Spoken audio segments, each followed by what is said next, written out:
Okay. Alok has been a speaker with us for, gosh, I shouldn't say. I bet it's been 30 years. I mean, he's been coming down every couple of years for the longest time, and he always has the most well-crafted message that always amaze me and inspire me if I ever do a talk, which I try to avoid.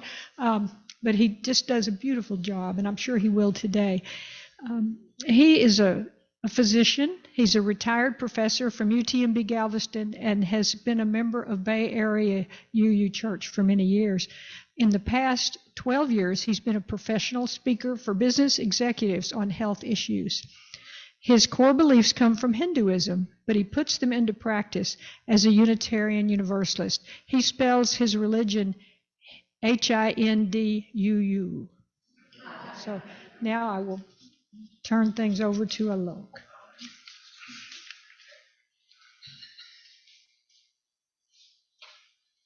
Thank you, guys. Can you hear me?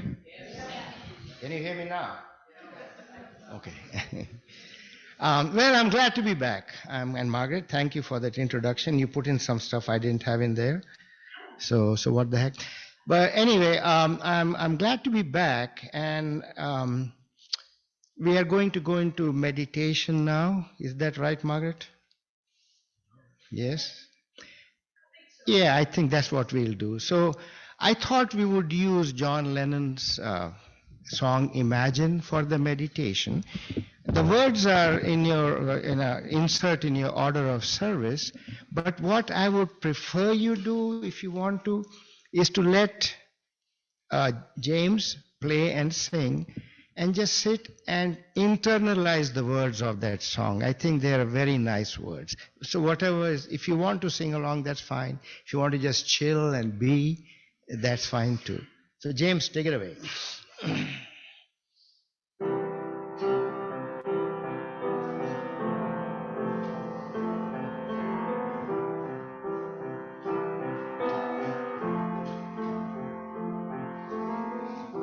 Imagine there's no heaven. It's easy if you try. No hell below us. Above us only sky. Imagine all the people living for today. Oh, oh, oh. Imagine there's no countries. It isn't hard to do. Nothing to kill or die for. No religion too.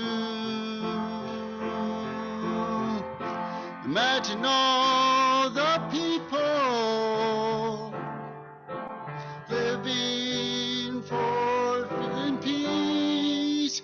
You may say I'm a dreamer, but I'm not the only one. I hope someday you'll join us, and the world will be as one. Imagine no possessions. Wonder if you can. No need for greed or hunger. Brotherhood of man. Imagine all the people sharing all the world. You may say I'm a dreamer, but I'm not the only one. I hope someday you'll join us, and the world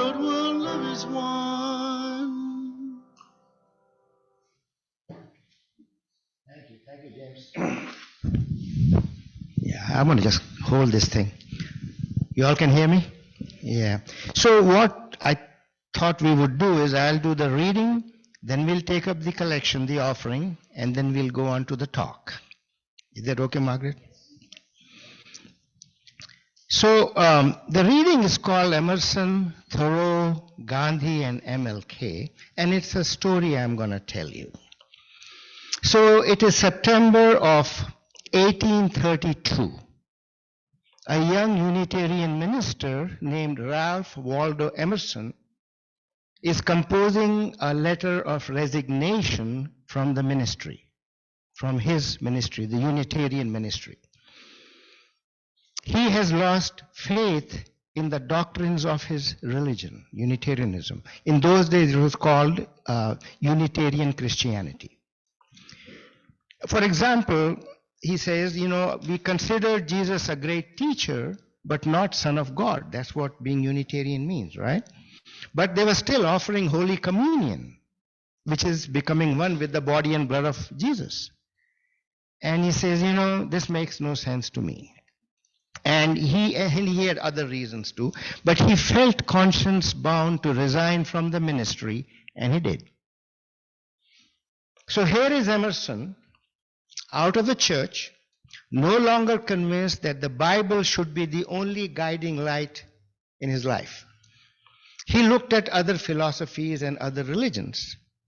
And one of the books he turned to was the Bhagavad Gita, also usually called the Gita, which is one of the most sacred book of the Hindus.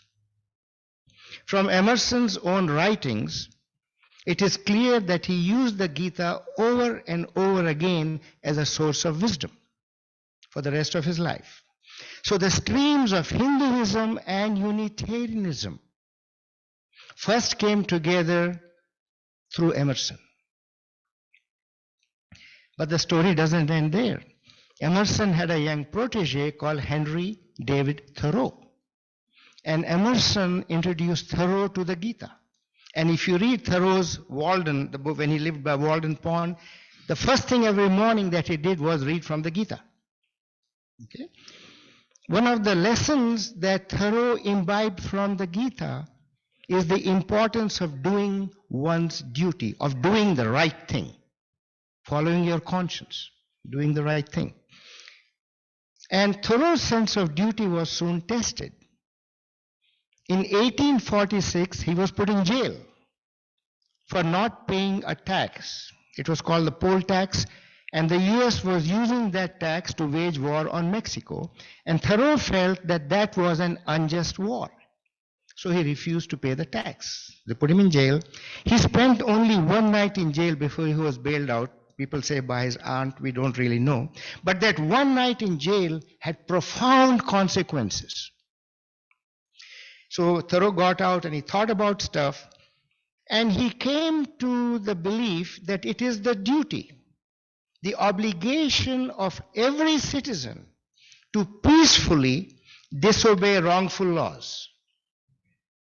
And he discussed this in an essay he wrote entitled Civil Disobedience.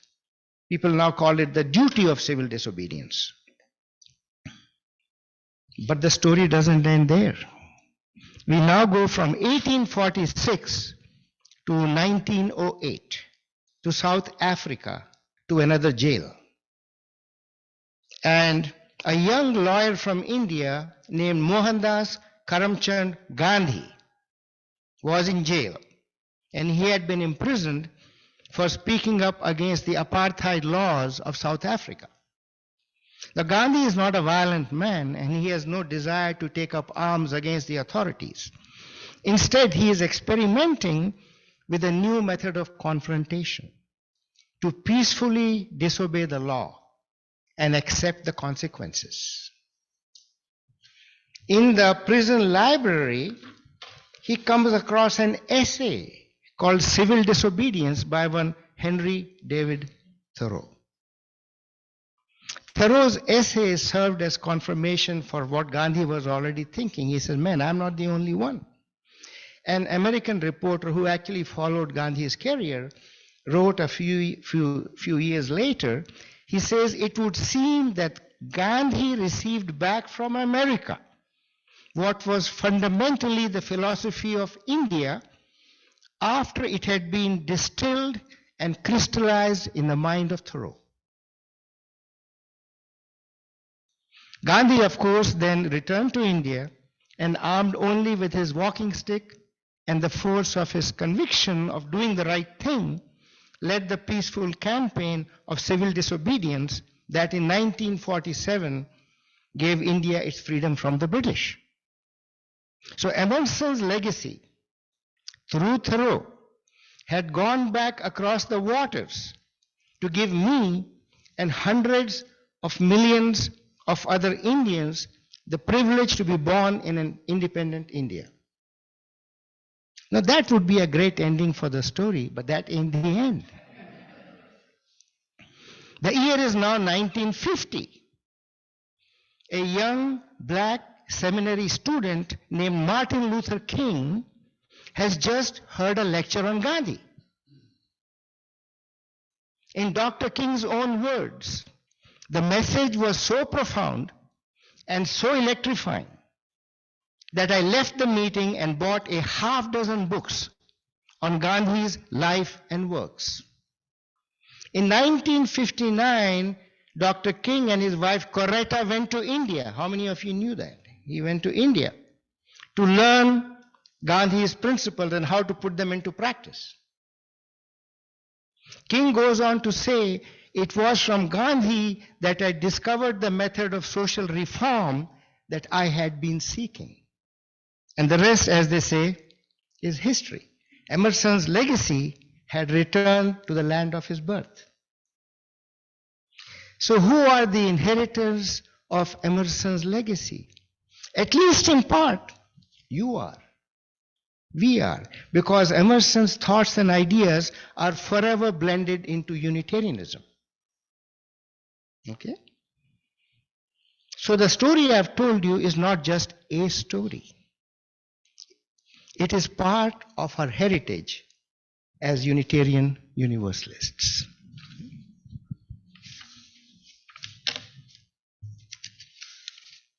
You're going to make me talk and talk and talk here. So now we take up the offering. And before we take up the collection, I would like to tell you another story. This one is my story. It's about me. I first walked into a UU church not 30 years ago, Margaret, but 25 years ago. Yeah. That's number 7. We are counting her blunders. Yeah. Okay. I was a seeker on a spiritual journey. My younger sister had just died of cancer. As she moved towards her death, she would ask me, she would say, I have 2 children I need to raise. Why have I been chosen to die? And I had no answer. One day she died, but her question did not. Up to that point, I had never felt a need to delve into the spiritual. I was a tenured faculty at UTMB. For you visitors, that's the big medical center 2 streets over. Okay? So I was a tenured faculty and living the good life. Okay? I was born a Hindu, but I was largely ignorant of my religion and felt no lack from my ignorance. Okay? But suddenly I was overwhelmed by the need to understand what was beyond the visible, beyond the rational. I began to explore Hinduism, but I was also hurting, and I needed a community to support me while I was exploring. And the congregation of the Bay Area Unitarian Universalist Church became my community. They supported my search without any assurance that the answers that I found as a Hindu would match their answers. Okay, now I want you to think about something. All churches, all congregations offer two things. They offer fellowship, community, they offer fellowship, and they offer worship. But in most churches, to get their fellowship, you have to do their worship. You understand that? Okay? In our congregations, we offer our fellowship while encouraging each other to work on their own worship, whatever it might be. Can you think of any other religion that does that?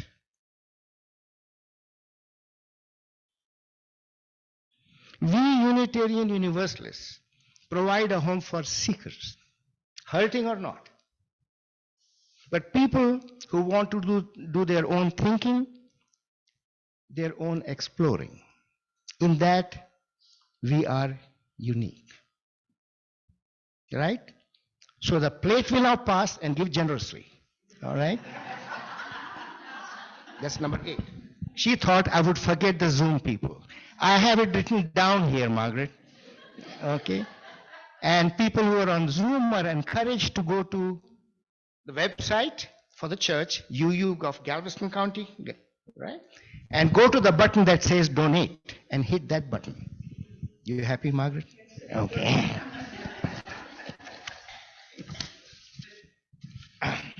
Okay, take a break here.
I'm going to wait for Sue to come back.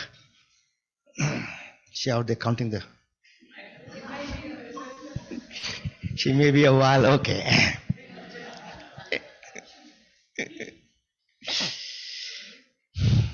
Well, I'm here today to talk about Hinduism. But I'm going to start. Sue, we are waiting for you. No, she's back there too. Yeah. But I'm going to start by briefly also mentioning Christianity, because that is a religion that all of you have some familiarity with, whether you had a Christian upbringing or not. Because the differences between the two religions will help to put Hinduism in a better perspective. Christianity says, seek and you shall find. The focus is on finding God. Finding God, says Christianity, will transform you. That's what being born again means, right? Okay? And you have one life, one lifetime in which to find God. And if you do, you will ultimately end up in a place called heaven. Hinduism, in contrast, says, seek and you shall find. The focus is on seeking. Says Hinduism, the seeking, the journey will transform you. And you have many lifetimes for this quest, for this journey. For a Hindu, Life is a book of many chapters. And just like in a book, each chapter influences the next. The way I live this life will affect my next life. We each write our book one step at a time, one life at a time, one chapter at a time. The goal is not to get to a place called heaven, but to perfect yourself as a human being until you exemplify the divine. The goal is to get closer and closer to the divine. Now you can merge with the divine and step out of the cycle of life and death, of birth and death. Hindus call this state where you have stepped out of the cycle of birth and death moksha, which means freedom. What do Buddhists call it? Anyone? Nirvana. That's what nirvana is. Okay? Hinduism is also different in that it has no founder. No Abraham, no Jesus, no Muhammad. It has no single great holy book. No Torah, no Bible, no Quran. Instead, it has many, many holy books. The Vedas, you may have heard of those.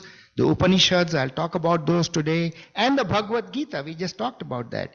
And other books, each of them looks at the divine from a somewhat different perspective. We have choices. Okay? Hinduism also does not have a God that sets down laws and punishes us if we are found lacking. Margaret looks very happy about that. The concept of God in Hinduism, at the highest level of Hinduism, is called neti, neti, neti. Neti, this is in Sanskrit. Sanskrit is the ancient holy language of the Hindus. Sanskrit and Latin are very similar. They came from the same language. Neti means not that, not. So neti, neti, neti means God is not that, not that, not that. Okay? In other words, the divine is not an entity that can be visualized.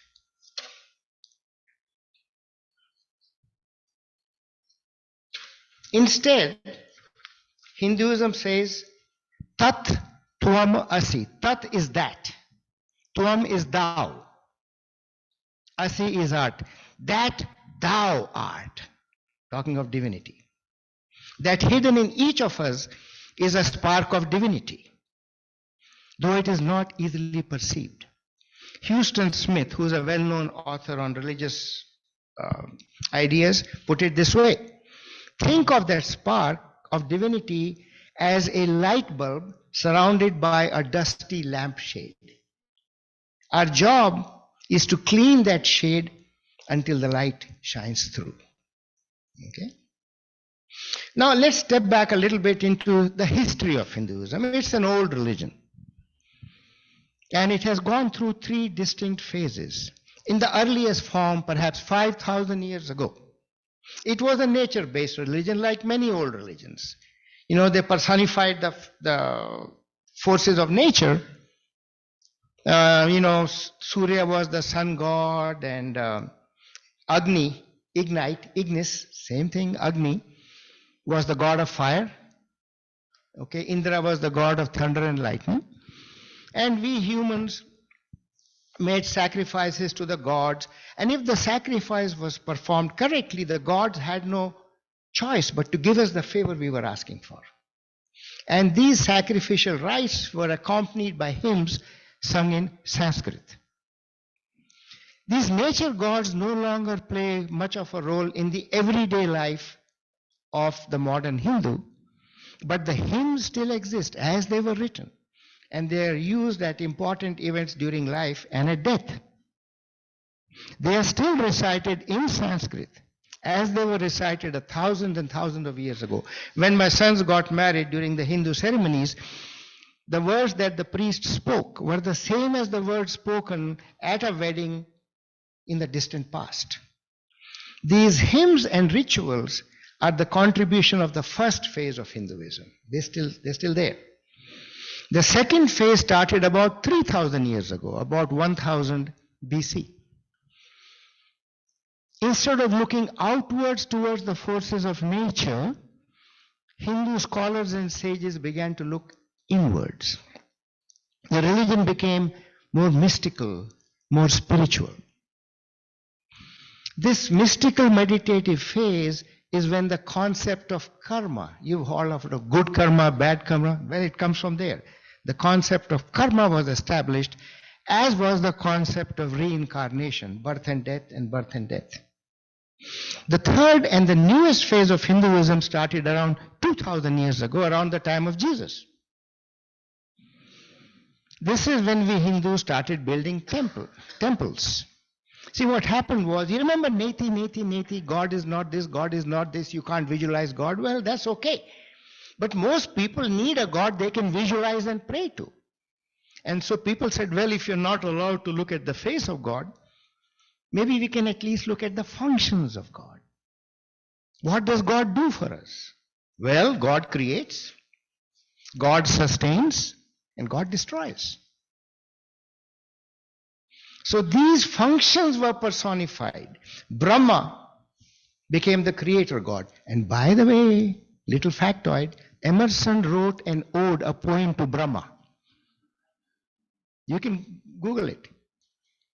He got Brahma wrong. He confused it with Brahman, which I'm going to talk about. But the idea, the thought was good.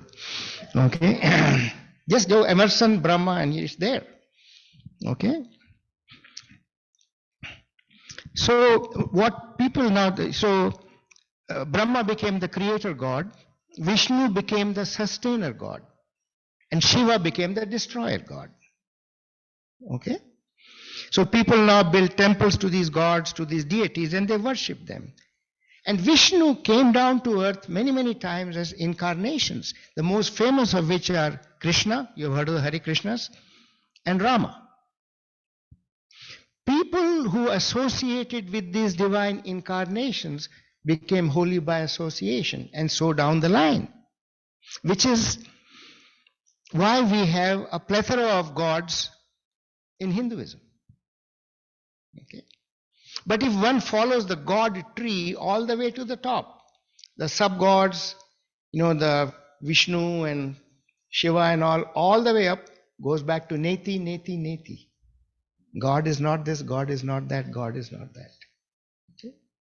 Now, of these three approaches to the divine, the worship of nature gods, the mystical meditative phase, and the temple worship of deities, the mystical meditative phase is what appeals to me the most. So what I'm going to say from now on, it refers primarily to that aspect of Hinduism. But as I said, Hinduism has options. Okay? By the way, the temple worship of gods is the most common approach to the divine in India today. Okay? Just like the saints in Catholicism and so on. Okay? All right. So this mystical Hinduism, how did it develop? Over the course of 1,000 years, from around 3000 BC till about 1 AD, countless Indian sages went on interior, introspective, meditative journeys. In deep meditation, these sages reached a state of what's called turiya. It's pure consciousness where all separation from the divine is lost. And the sages began to document their experiences, their personal meditative journeys. And these are called the Upanishads. You don't need to know the name. But the Upanishads are not systematic renderings of a cohesive belief system. Instead, they are individual accounts of internal journeys that these sages went on. Surprisingly, there is a great commonality, a great overlap in what the sages experienced. They all ended up in the same place. It's as if a large number of tourists wrote their individual descriptions of a place they all had visited. Let's call it Moody Gardens. Okay? So if you have 1,000 people who went to Moody Gardens and then they wrote down their idea of what it looked like, by looking for the overlap in their descriptions, you will be able to build a pretty good picture of what Moody Garden looks like without ever having been there. You understand? So, in the same way, we can draw conclusions from what these sages wrote as individuals. There was a great overlap. The first thing that became apparent is that God has no form that we can comprehend. When they had that feeling of divinity, it wasn't associated with a face and a body. No form that we can comprehend, okay? So what is this unknowable God? What is this divinity? The divine, said the sages, is existence. Existence itself. You've heard of Rene Descartes saying, I think, therefore I am. Well, the sages said, it exists, therefore it is. Okay? All of existence, said the sages, the earth and the sun and the moon and the stars and the universe, is a manifestation of the divine. But there is more. See, saying that God is everything you see is called pantheism. They went beyond. Okay? They said, yes, but there's more. The divine permeates everything that we can see. But there is more to the divine than we will ever see. There is a mystery to the divine, a mystery that we cannot perceive, that we cannot decipher. So the divine has a visible manifestation and an invisible manifestation. That is called panentheism, not pantheism. Hinduism is a panentheistic religion. The sages call this mysterious divinity, manifested and unmanifested, Brahman, not Brahmin, that's a different word, Brahman. That's what Emerson was trying to write about. Okay. So let's have some fun. I was going to show some slides, which was very complicated. So she said, you got to come up with a way of doing this without slides. As you shall see, she will be involved in that. She doesn't know that. Okay.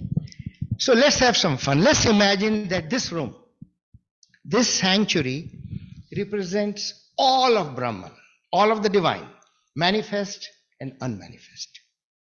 This room includes all that exists. The earth, the moon, the sun, the stars, the galaxies. This is it.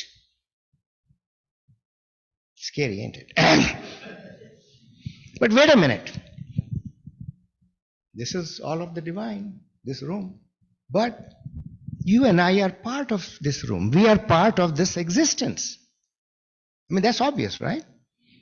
We are part of Brahman. We are part of the divinity that permeates all things. Does this mean that you and I are also permeated by divinity? And the answer is yes. A tendril of the divine reaches out from the divinity and forms my core.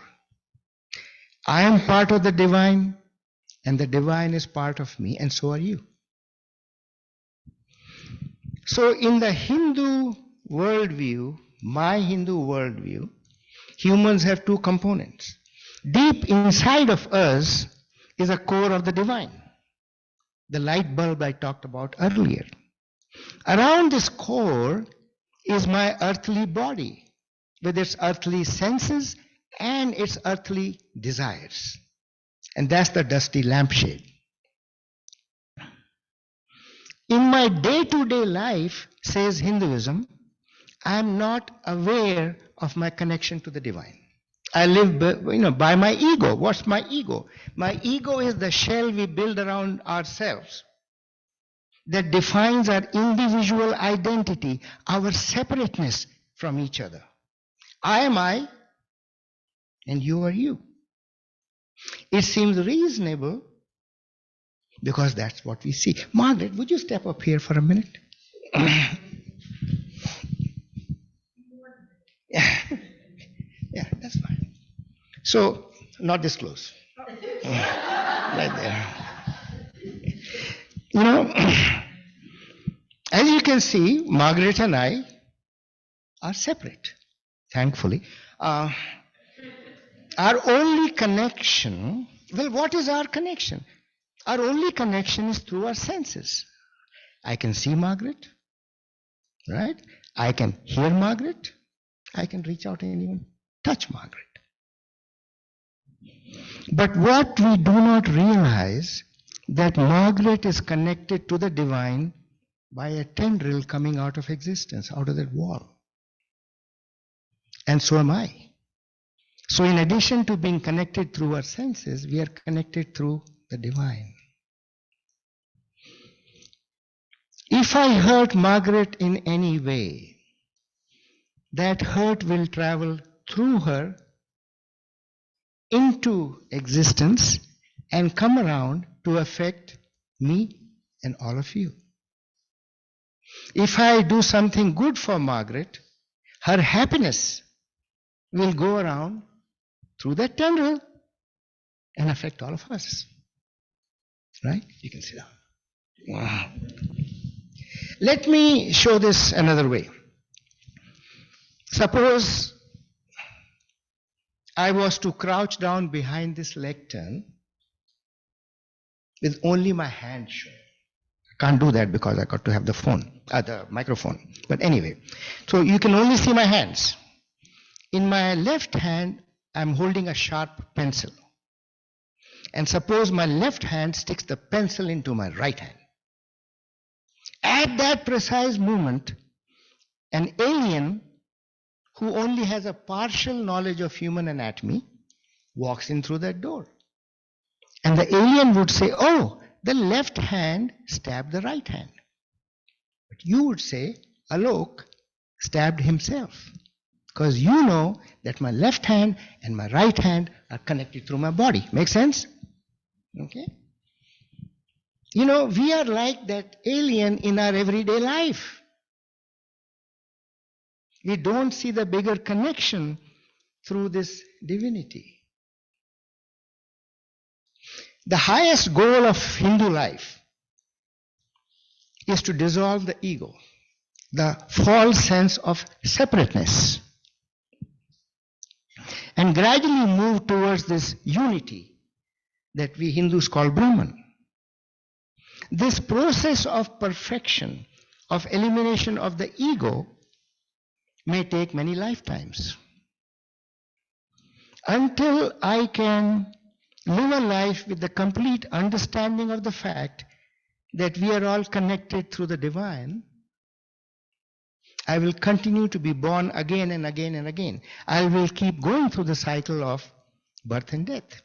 And each life will affect the next. Any progress I make in this life will put me in a position to continue that journey in my next life, the journey towards perfection. When I can live a life that is free from ego, a life that recognizes the unity of all things and all beings, I will once and for all merge with the divine. I would have attained moksha, nirvana, you call it what you want to call it.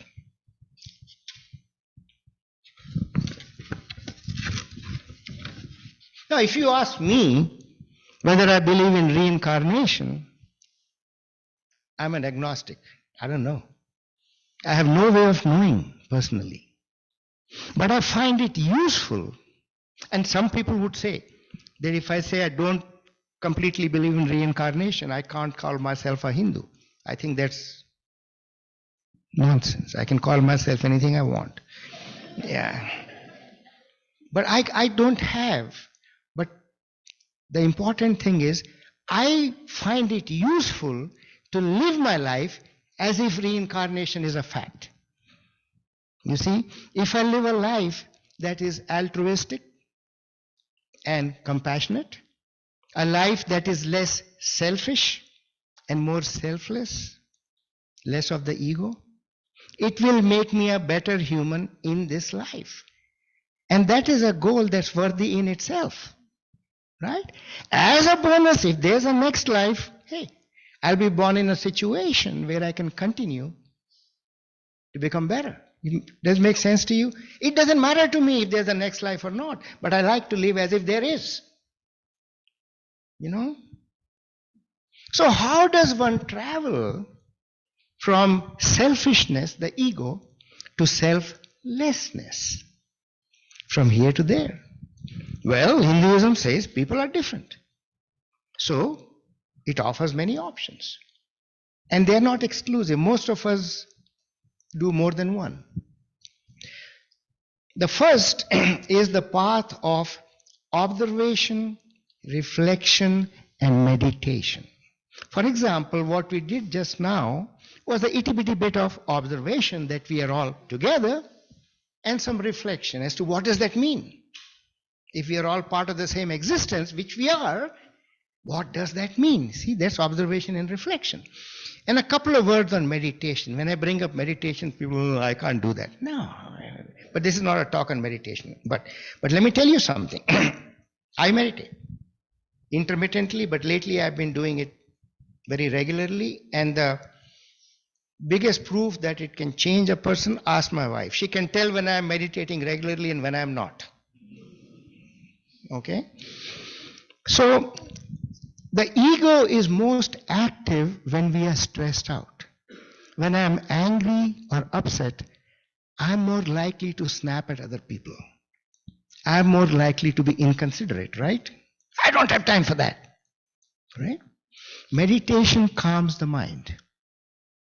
When I sit down to meditate, it is as if I create a door between our daily stressful life, or the daily stressful world, and a world of calm, and I walk through that door into the calmness. When I come back, I bring some of the calmness back with me. And when I am calm, when I am calmer, I am more considerate, I am more compassionate. My ego is not as active. So regular meditation calms the mind and keeps us moving in the right direction. The second way to subsume the ego is worship. If I worship my favorite deity, whether it's Jesus, whether it's Mother Mary, whether it's a Hindu god, but if I worship my favorite deity with concentration and devotion, says Hinduism, I give up my ego to the deity. I say to the deity, you are everything, I am nothing. There goes the ego, when you can say I am nothing. There goes the ego. Okay. The third is the path of right action, doing your duty, doing the right thing. That's the path Gandhi followed. Okay. It's called the path of karma. Karma, again, Latin, karma is create, same word. It's creating, it's doing the right thing. Now people talk about good karma and bad karma. Really and truly, if you want to keep moving, you have to generate no karma. Okay? Think of each of us carrying a little karma basket around with us. Okay? Anything that we do, good or bad, that gets entangled with our ego, and I'll explain that, goes into the karma basket. To continue in the right direction, we have to empty our karma basket. Otherwise, we'll be born again and again, either to suffer the punishment for bad karma or to enjoy the fruits of good karma. Now, bad karma is easy because most bad deeds are ego-driven. They are done for self-gain. So that's bad karma in the basket, boom, right there. What about good deeds? If the deed is done because it is the right thing to do, with no expectation of material reward, and no attachment to the result, the result is the result, but I did that because that was the right thing to do. No karma is generated. If I donate to Habitat for Humanity, because I feel deep down that's the right thing to do, no karma. But if my donation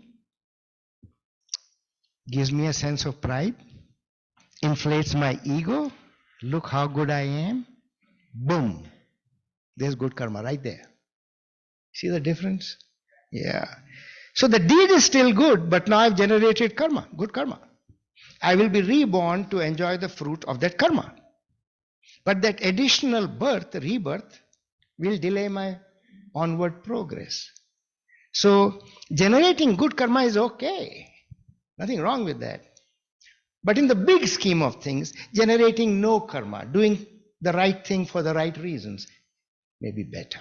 Make sense? All right? So there it is.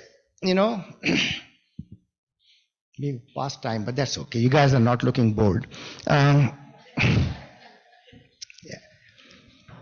I'm a scientist, but I also have spiritual needs. Hinduism fills them nicely for me.